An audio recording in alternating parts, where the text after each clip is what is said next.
Good morning, guys. My name is Chris. I am going to be making a video on how to do a remote starter in GMT800s. I made a post the other day in the forum, see if anyone would be interested in buying pre-prepped top brand kits off of me. So these trucks, there's really not a whole lot out there for plug and play kits. If they do exist, chances are they're not going to be a very good brand.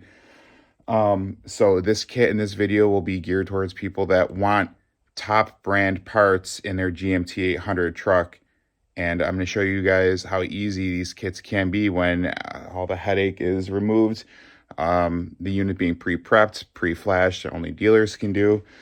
I'm also able to set any options that a dealer would need to program for these. So if someone puts an order in, they want specific runtime, a specific diesel timer delay, on top of literally 200 other options. These kits will be ready to go. The one I'm going to be installing today is just remote start, keyless entry only, not an alarm. Our test subject here, can I get that to show? I'll spin it around in a minute, is a 2000, I think a 4 Tahoe Z71.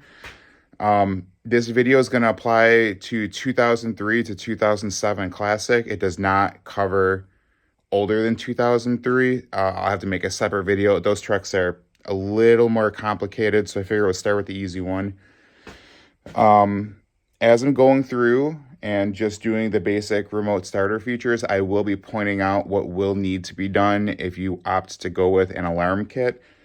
It's pretty much the same stuff minus an added on shock sensor. A siren needs to be mounted under the hood. There's a dome light supervision wire to make the alarm go off anytime the dome light comes on, so whatever door is opened. The alarm system will also need starter kill, so you'll see me splice into the starter wire for the system. If it was an alarm, we'd be cutting it and going through a pre-prepped relay that I'll have, and it'll make the truck not start with the key until it's disarmed from the aftermarket fob. Okay. I also want to point a few things out before I start. Number one being I don't do a whole lot of videos, so don't mind me if this video isn't the greatest of all time. I will do my best. Number two, see, this is the remote starter unit after I prepped it. I will insert a picture somewhere in here of what they look like out of the box so you can see what kind of time savings I have for you guys by pre-prepping these. And this is the truck and subject today. So I basically had to go on my local Facebook group and poach one of these trucks. I gave somebody a really good deal if they would drop one off at my house for the weekend so I can document the video for you guys. These trucks are amongst my favorite trucks to do. I've been doing remote starters for about 15 years now. These trucks are very simple. They take me on average about 30 minutes to do in the door, out the door. So I'm still going to try to breeze through this, but still make it very informational. This truck does have some GMT800 problems. The seat doesn't move, and it's a short seat setup, so I'm going to do my best to try to prop the camera and do what I have to do without hopefully being too in the way. So you see this truck has a brake controller, which is pretty typical. Most of these do. This panel has to come off, so sometimes those get in the way. We'll see as I'm pulling this how that goes. It's always a good idea to start by disconnecting the battery before doing jobs like this. I'm actually not going to. I've done a ton of these trucks, and like I said, I just breeze right through them. But if you want to make yourself a little more comfortable, starting with a disconnected battery is ideal. First thing we're going to do, turn it on all the way down to low gear. I'm going to tilt this column down. It's going to be very difficult to try to do one-handed. But anyways, this bezel pops right off. No tools needed. You can grab. It's easy with two hands if you grab here and here. But again, the camera makes it kind of tough for me. Now I'm just going to wiggle this bad boy off. Yeah. As long as your column and lever are tilted down, you can get in here. Sneak this out of here like so. I will give you guys another key tip. So all of the remote starters that I do, especially in the wintertime, it's 0 degrees out right now in Buffalo, New York. These plastics get cold. they get brittle. The wires under the dash, you'll see, they're thick gauge wires or thin gauge wires, but they're in harnesses. When the wires are cold, they're very difficult to work with. If you have a cluster of wires, fanning through them is a little tricky to do while they're frozen. Connectors are a little more brittle. So what I like to do is I leave the vehicle outside running for a long time with the heat on blast, make it nice and hot in here. It will make the install go easier. It will make things pull apart easier. It will make going through the wires easier. It will extremely lower the chances of anything cracking, breaking, or connectors pulling out. The tape on the factory harness, once the truck's at a good temperature and it's nice and hot, you'll be able to grab that and just slide it right down. Very, very nice to have a hot truck. So highly recommend starting there. Now the panel's off, you could back to park, tilt her back up, you could shut it down, and we can move along. And before we really get into it, I'll do a quick go over some of the tools I'll be using to do this. 7mm, 10mm, take the lower bezel apart. I will be using them on a gun. It is faster. By all means, you don't need this. You can do it by hand. Also highly recommend a really good set of these. Now, again, I wouldn't recommend doing this process in this truck if you're not, somewhat handy with some tools and work on your own stuff. And if you are and you don't have these yet, these are channel lock, I think 909s. You can get them pretty much anywhere, Amazon, Home Depot. Highly useful set to have to your toolbox. They're a cutter, crimper combo, worth having. Also, this is going to be a hot topic, but I will be doing this install with T-taps. These are T-tap pliers. So you don't need these exact ones. They just work the best because they're meant for T-taps. You can use normal pliers. A lot of people are questionable with T-taps. I firmly believe as long as they're a good crimp and you use the correct size for the correct gauge wire and it's inside the vehicle up in a dry location, you will never have a problem. I never have T-tap valves. With that being said, I would not put them outside of a vehicle or anywhere they can get wet, so on and so forth. I will show you guys the soldering method and the T-tap method. When they're ordered, you can mention which route you want to go and I'll make sure it's set up with all the parts needed.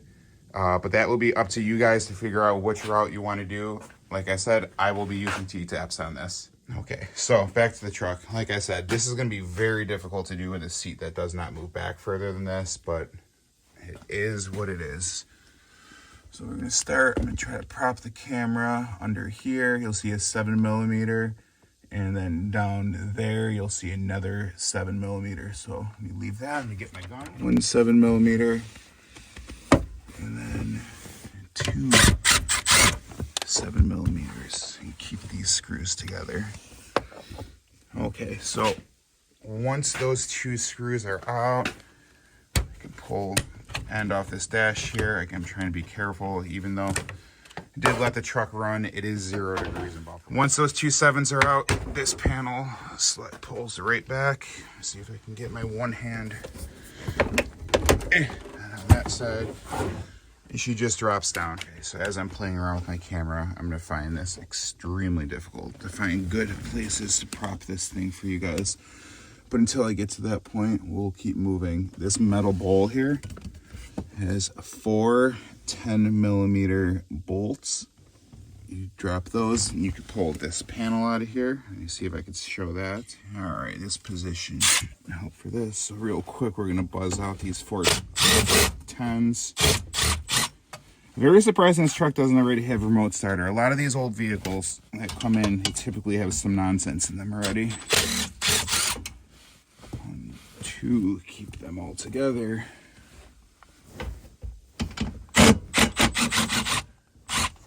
3.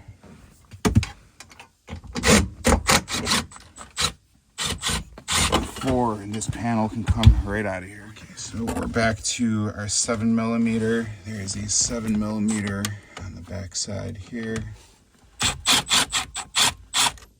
Yeah, give me that.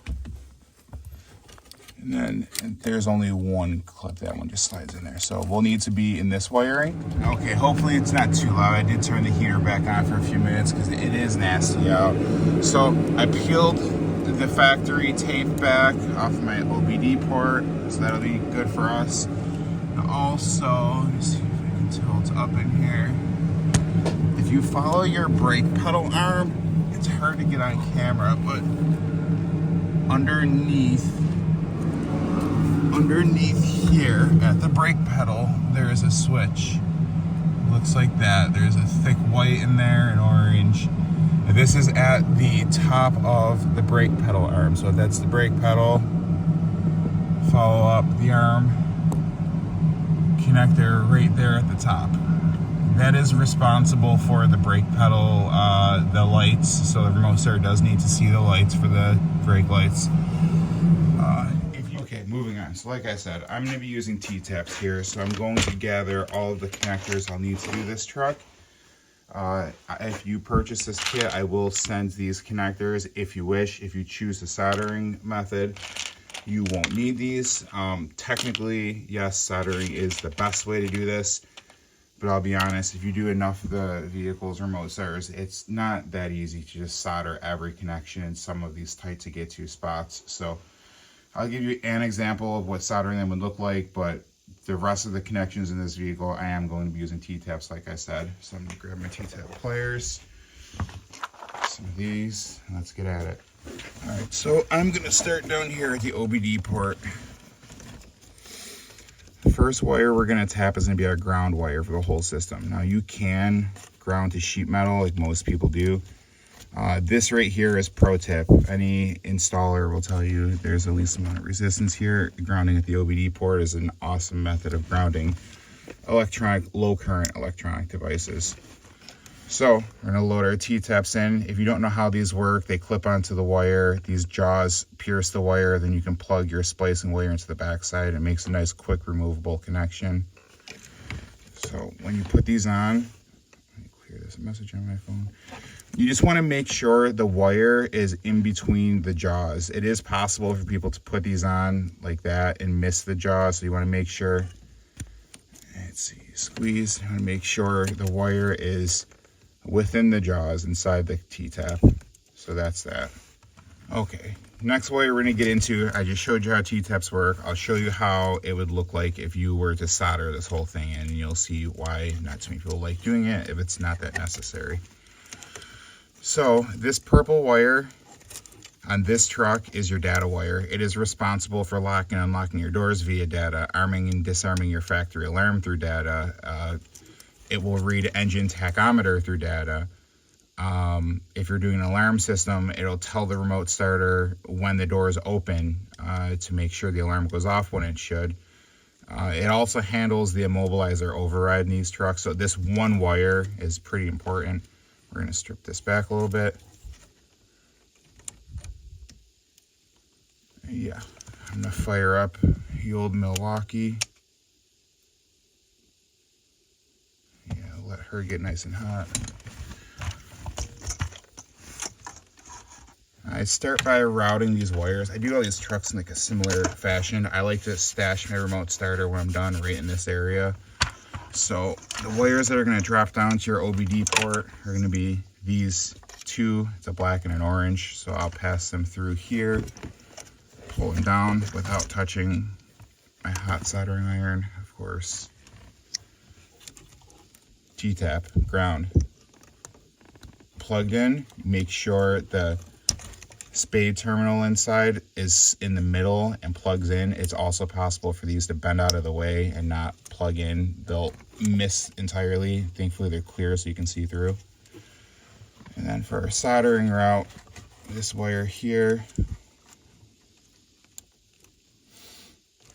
will give a nice wrap. Solder method, you see I just stripped and do a wrap from our wires real tight around the other one.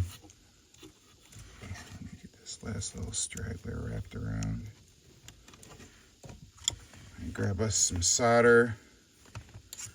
Grab the Milwaukee and get in here. A little dab will do, yeah.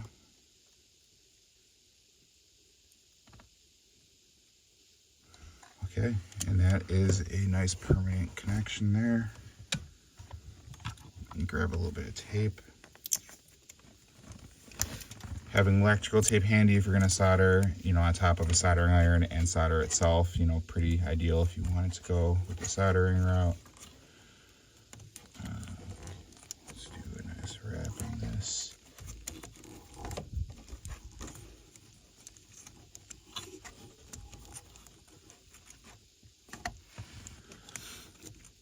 Also, when doing that, pro tip, get a zip tie in there. In the summer, when it gets hot, this wire or this tape will move around and be a little more slidey. So a little piece of this will keep it from unraveling in the future. And that's that. You can actually go ahead and put this back into place. There's a little clip she slides under. And get my 7. Try to do this without bumping into the camera. And bolt her back up.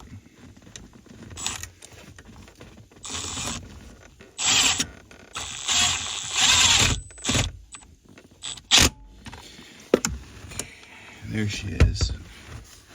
Okay, now this is going to be hard to film, but I'm going to T-tap our brake status wire under here next. So I'm going to start by the remote starter's brake is going to be light blue with a white stripe.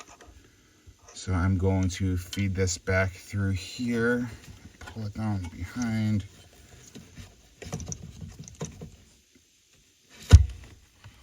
Let's see if I can do this. I'll be using a smaller T-tap for our brake wire. Let me load up my T-tap pliers here. Again, bear with me, this is very difficult to do one-handed. Okay, so we got those in. Yeah. Get myself under here. See if I can get that wire on camera.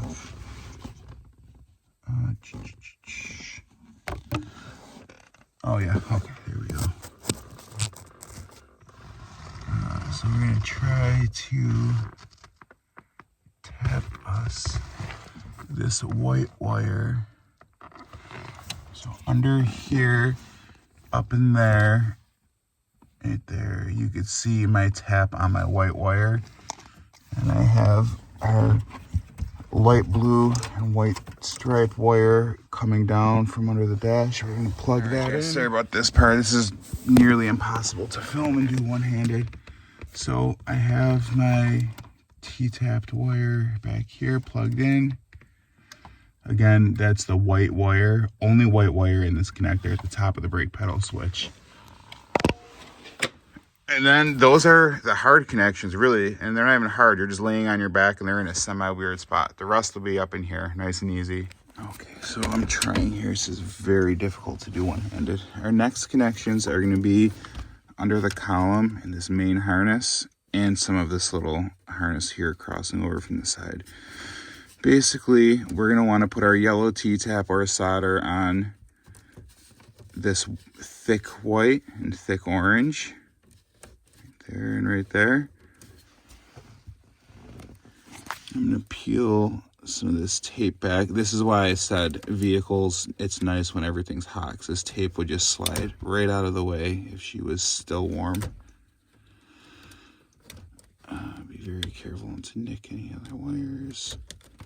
Okay, now that that's out of the way, in this harness or bundle, we'll need this fat red with white stripe,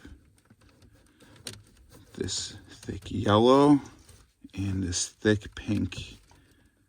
Hard to see, there's two, but it's going to be the thick one. So I'm going to throw T-taps on these wires real quick. I'll try to see if I could do them one-handed, but I'm really struggling on our camera here. All right, so I'll take my T-tap pliers, try to get them preloaded with the yellow.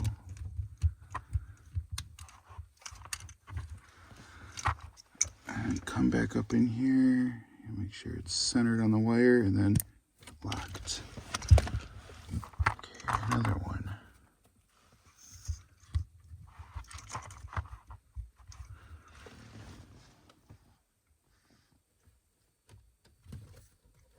Locked. You hear that little click, make sure the jaw snaps locked on those. Let's see. Another one. Let me get this pink a little more exposed.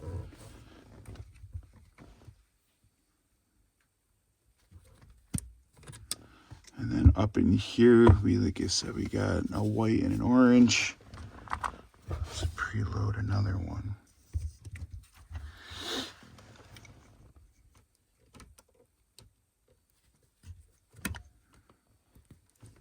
she is. And one more.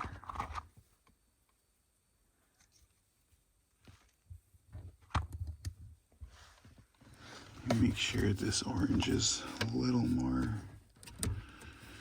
sprawled open.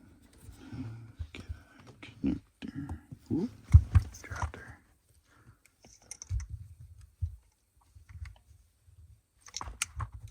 Again, very tricky to do one-handed. Bear with me, folks. Snapped on. You didn't hear my lock. There she goes. Okay. Okay, now. So remote starters, like I said, fed through this cavity because that's where it's going to ultimately be. So we're going to loop our heavy gauge harness here up and over. Make sure she's back and out of the way. And the connections in here will be as follows. These two power wires, our reds, are going to plug into the red and white here. Pink is this truck's ignition wire, which is going to be green from our remote starter.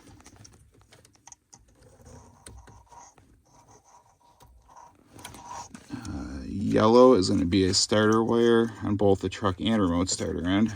It's very satisfying when that works out like that. So yellow to yellow. As you can see, this is much easier than soldering all of these. Make sure it's in. Yeah. Okay, then over here, white is our accessory. It's going to go to orange.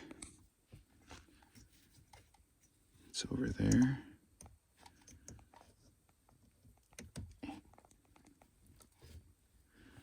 Blue is going to be second ignition. It's going to go to white over here. This wire is very important. If this second ignition isn't right, it will not power up the truck's torque converter, I believe, and I think it'll lock you out of overdrive and cause weird trans problems. So we're going to make sure, and I'll show you how to test, like I said, once these are all in.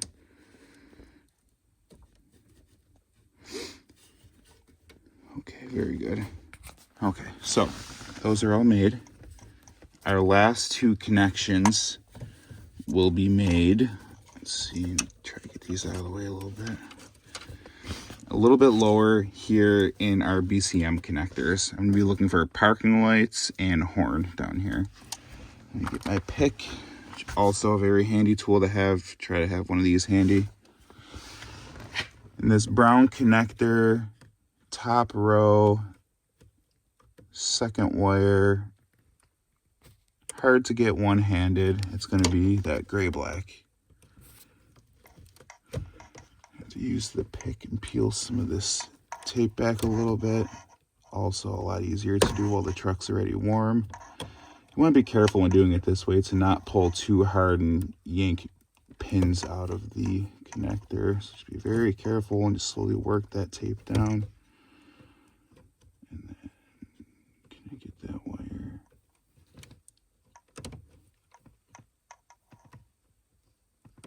Yeah. Okay. So I'm going to preload a red into my T-tap pliers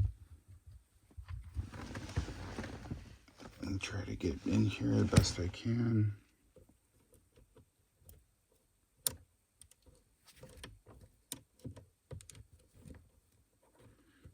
Just like that. Okay. And our last wire will be in this first gray plug down here. Top row, 9th over from the left, this black wire here. Let me get my light stuck. This will be the horn wire. It'll be responsible for panic if you're looking for the car finder, or you can make it chirp when you lock the car. It's also useful when you have the alarm. It'll make the truck's horn go off in addition to the siren, or just the horn if you don't want to do the siren. Also, I forgot to mention, while we're in this area, so our starter wire here, this tap you made, if this would be an alarm kit, instead of tapping this thick wire would get cut and it would loop in and out through a supplied relay all prepped up nicely. That'll make it not start when the system is armed. Let's see, for now though, we're trying to preload. Let's see, another red connector, T-tap. Get it in on this black wire.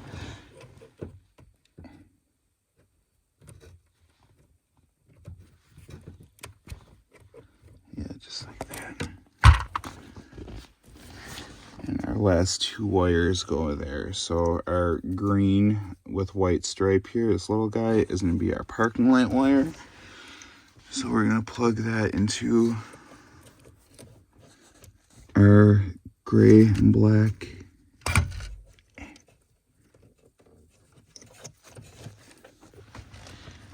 very hard to do one-handed.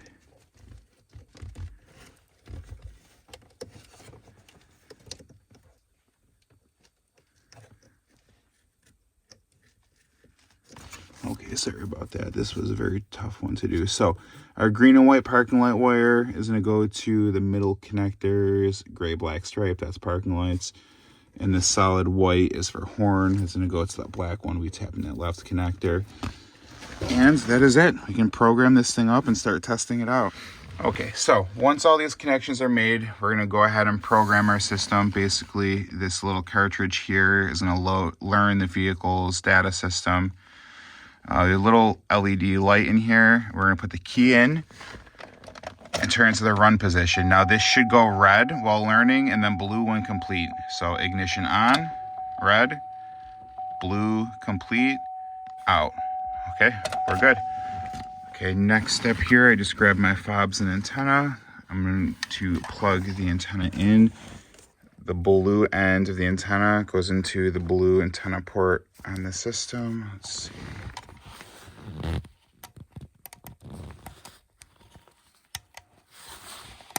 Now, these ports, I'll insert a video here, but if you were doing the drone cell phone add-on, the cell phone module would plug into this gray port.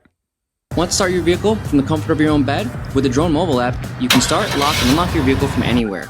You can schedule a time to start your vehicle every day and be logged in on multiple devices. You can see your battery voltage, interior car temp, and track your vehicle live. You can even pair it with an alarm system that will send you alerts if something ever happens.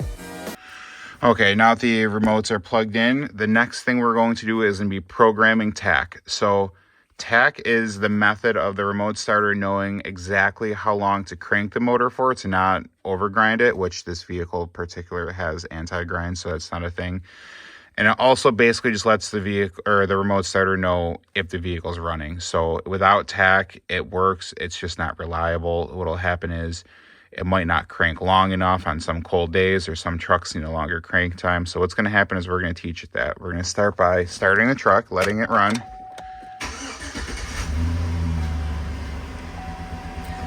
You're going to get your remote handy. We're going to hold the brake pedal down. And I'm going to hold the key button for 3 seconds. What that's going to do is tell it to learn TAC, and you'll hear when it's successful, the remote starter will make a clicking noise right in front of you. So brake, 3 seconds, and it will honk the horn when learns to, as long as you hook that horn wire up. And pretty much that's it. So we're going to shut the truck off. I'm going to grab these fobs. Ooh. And we can run through some tests. For example, lock. Okay, that triple chirp is letting me know it didn't lock properly because the door is open, but we're good there. Unlock. This is a barn door truck, so hatch ain't gonna do nothing for us. To start, we're gonna hold the key until the remote chimes. If you have a two-way kit, it's just a 3-second press if you went with a standard kit. So 1, 2, 3.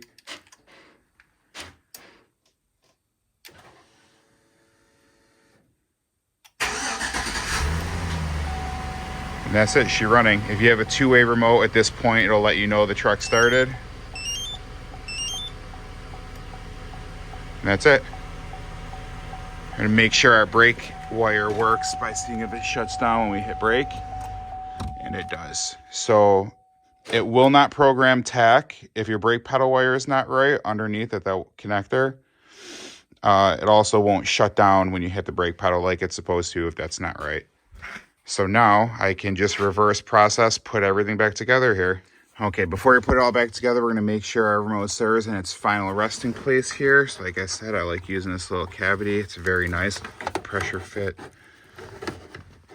And it slides right over and it'll dock right into this little area just like that. It ain't going nowhere. Your antenna, we can feed through and out over here. Okay, see, I ran it down, so pretty much like some of that, and we could throw a zip tie right here just to keep her in place right there. Okay, just like that, she's zip tied. Now we can put the rest of this together. We're gonna start by putting this big metal bowl back on. Now this has a protector right here to keep from chafing into any of our wires. Just be very careful putting this back on, that you're not sandwiching down any of our wires while bolting it back into place. So it'll look something like that. I'm also going to need 2 hands to bolt this back on, so I'm going to set this down.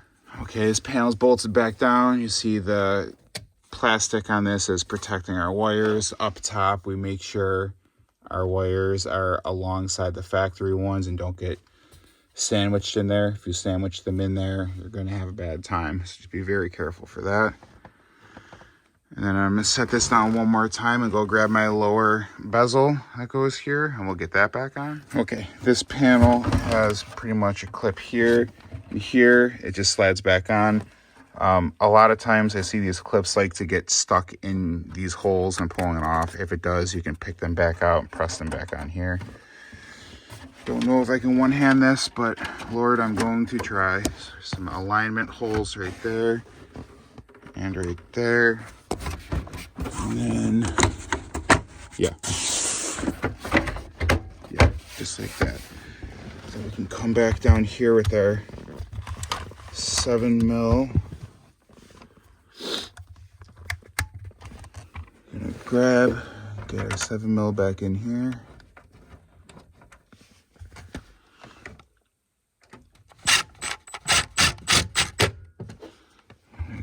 Our other 7mm, she's gonna go back down there.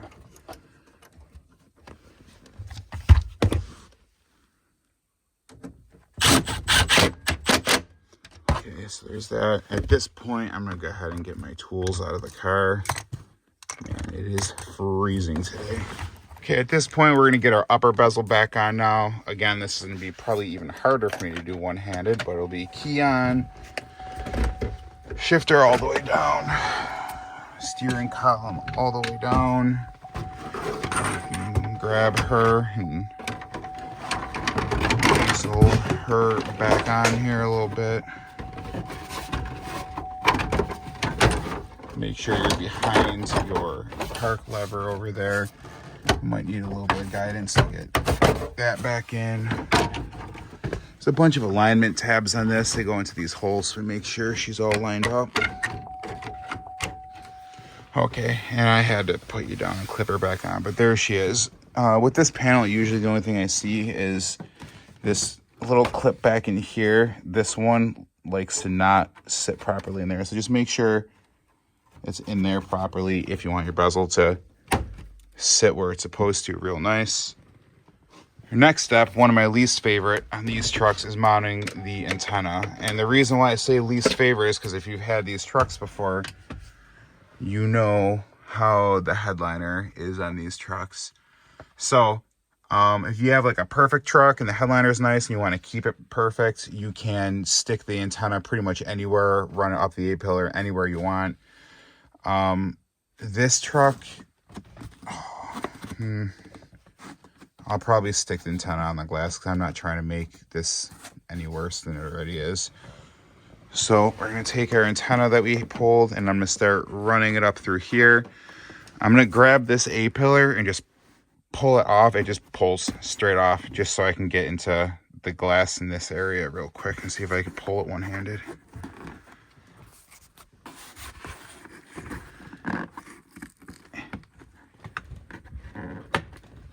Yeah. It just pulls right off. So I'm gonna run my antenna wire up here and I'll show you when I'm done. Okay, our panel's on, our antenna's up. Last bit's gonna be snap this little jammy right back on. Let's get my soldering iron out of here.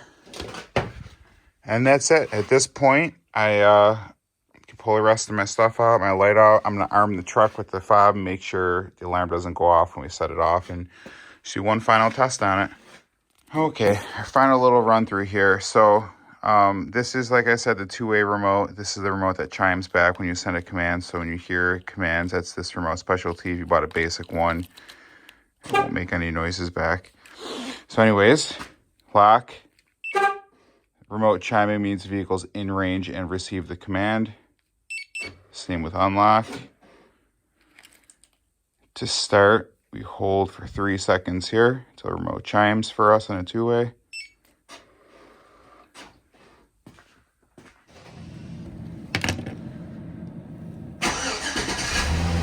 Truck starts. Remote gives us our little chime back. And we're good to go. When it's remote started like this, we're going to, I need to find the keys for it. Those are in my pocket. Okay, so while it's remote started, you're gonna unlock it, let yourself in. The key still needs to go into the ignition and 2 clicks forward and you're good to go. If you hit the brake pedal to try to drive away and the key's not in or not 2 clicks forward like this, it will shut off. Not a big deal when you try to drive away. You would just restart it until you form it, you'll form a habit out of it. But once you're, good there, you're able to drive away and truck's all warmed up and good to go.